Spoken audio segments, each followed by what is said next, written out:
আপনাদেরকে অনেক ধন্যবাদ। বাংলাদেশ আমার অহংকার।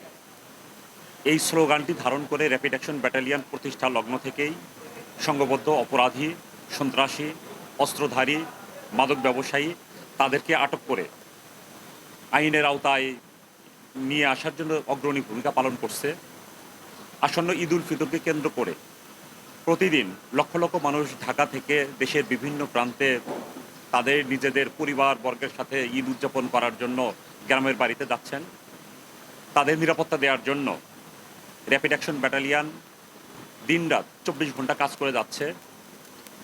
বিশেষ করে আপনার বাস টার্মিনালগুলো, লঞ্চঘাট, ফেরিঘাট এই জায়গাগুলোতে ঈদকেন্দ্রিক অনেক ধরনের ঝামেলা হয়। এখানে অজ্ঞান পার্টি, মলম পার্টি, বিভিন্ন সন্ত্রাসী, চাঁদাবাজ, তাছাড়া অতিরিক্ত ভাড়া নেওয়া এই ধরনের কার্যক্রম পরিলক্ষিত হয়।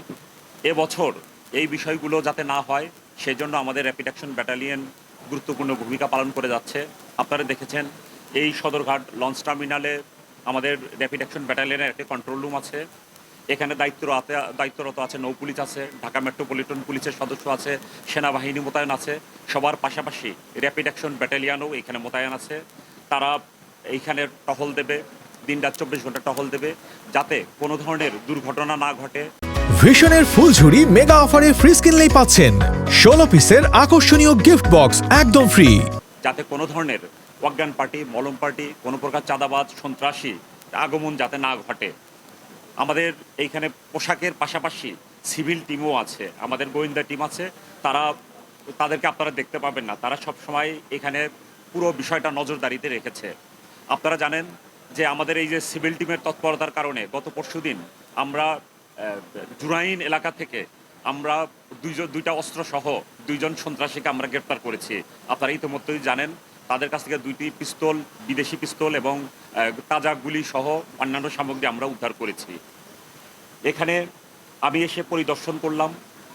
যাত্রীর চাপ কিন্তু আছে, ঈদের সময় সাধারণত থাকে। যাত্রী সাধারণ কমফোর্ট জার্নি হিসেবে, তাদের আরামদায়ক জার্নি হিসেবে এখন পর্যন্ত কিন্তু নৌপথটাকে তারা কিন্তু অগ্রাধিকার দিয়ে থাকে।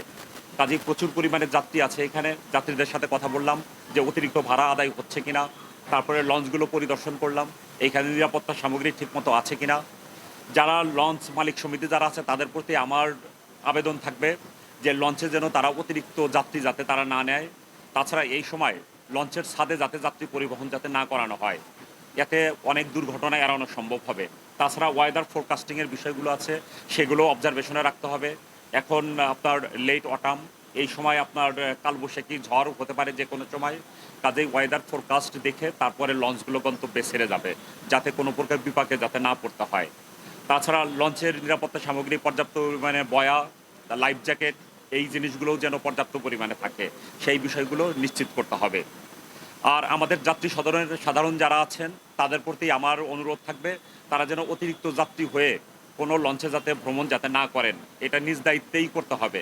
আমরা প্রত্যেকের উপরে যেই দায়িত্ব, সেই দায়িত্বটা যদি আমরা ঠিকভাবে পালন করি তাহলে আমাদের অবশ্যই নিরাপদ জার্নি সম্ভব হবে এবং আমরা আমাদের পরিবার পরিজনের সাথে ঈদ উদযাপন করে আবার আমরা নিজের কর্মস্থলে আমরা ফিরে আসতে সক্ষম হব।